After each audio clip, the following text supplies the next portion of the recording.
오늘은 여섯째 인 재앙 후에 나오는 계시록 7장 본문인데요. 먼저 1절에서 3절 말씀입니다.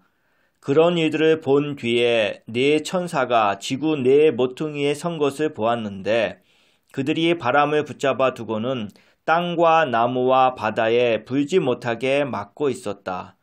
그리고 또 다른 한 천사가 영원하신 하나님의 인을 가지고 해 돋는 쪽에서 올라와 바람을 붙잡고 있는 그 네 천사들에게 우리가 세계 곳곳에서 신의 종들로 자처하는 자들의 이마에 인치기를 마칠 때까지 땅과 나무들과 바다가 해를 당하지 않도록 막아야 한다라고 크게 외쳤다.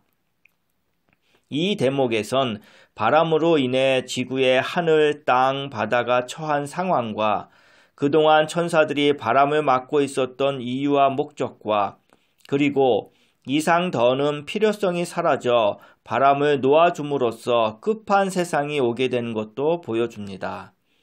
먼저 바람이 무엇인지 살펴보면 바람은 지구 대기권의 기단, 즉 공기 덩어리들이 뒤엉켜 서로 힘겨루기를 해서 힘센 쪽이 힘 약한 쪽으로 밀고 가는 게 바람입니다.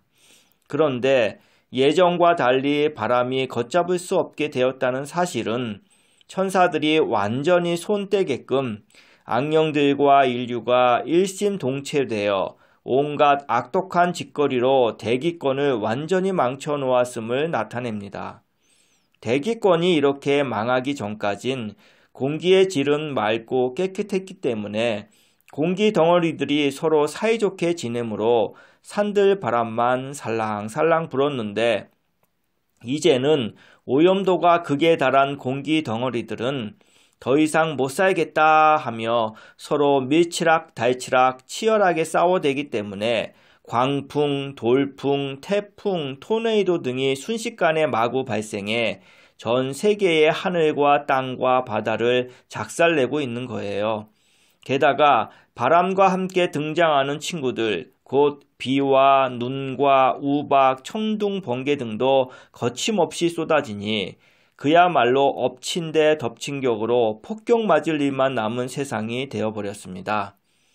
이런 재앙이 오게 된 중심에는 결정적으로 악령들과 인류가 신이 주신 계명, 곧 도리와 합리를 저버리고 악을 선택함으로써 악이 극에 달했기 때문인데요. 그에 따라 천사들은 바람을 붙잡아 둘 이유와 목적을 상실해버린 거예요. 건덕지가 있어야 말이죠.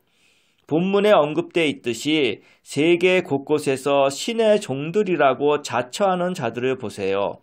신 없는 데가 없고 종교 없는 데가 없음을 말하는데 놀랍게도 저들은 전부 가짜라는 사실입니다. 왜냐하면 신께서 인정한 게 아니라 스스로가 신의 종들로 행세하는 자들이니까요. 그런 자들의 이마에 천사가 하나님의 인을 친다라는 것은 신 앞에서 가장 극악한 범죄를 저지른 죄인들이다라는 사실을 명확히 새겨놓는다는 뜻입니다. 이마에 낙인 찍힌 자들은 전부 범죄자들인 거 다 아시지요? 어디를 가더라도 빼도 박도 못하게 이 자는 악질 중죄인이다라는 사실을 모든 사람들에게 알게 해주려고 낙인을 찍기에 인침받았다는 것은 결코 좋은 뜻이 아닌 하늘로부터 천벌받았다는 표식입니다. 정말 충격적인 반전이 아닐 수 없네요. 기독교 만든 바울처럼 신을 이용해 헤쳐먹은 세상 모든 종교인들은 악질 사기꾼들로서 지옥행 선고받은 죄인들임을 만천하에 명명백백히 알게 해주려는 이유와 목적에서 처음부터 천사들이 인을 쳐왔으니까요. 저 또한 예전 기독교인 시절 사기꾼이었으며 처음부터 신께서 주신 계명을 알지도 못한 채 악행만을 저질러 온 인침받은 죄인이었습니다.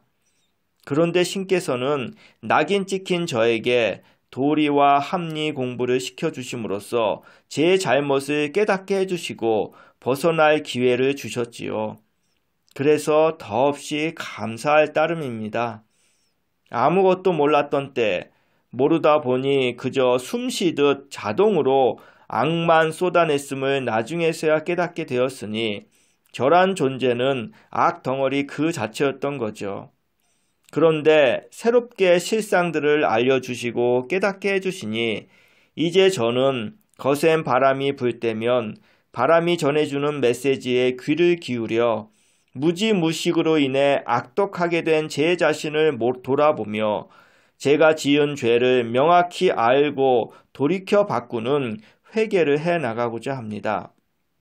무능력한 저는 불어오는 바람을 결코 막을 수 없기에 제가 할 수 있는 최선은 구원해 주시는 신께 저는 죄인입니다 라는 인정과 회개함으로써 악한 저를 바꾸는 일밖에 없으니까요. 돌이켜 바꾸지 않으면 바람이 몰고 오는 재앙으로 인해 순식간에 모두 쓸려갈 일만 남은 현실인데 어떡하겠습니까? 다음 시간엔 많은 분들이 궁금하게 여기는 계시록 7장에서 인침받은 총 숫자인 14만 4천에 대해 살펴보겠습니다.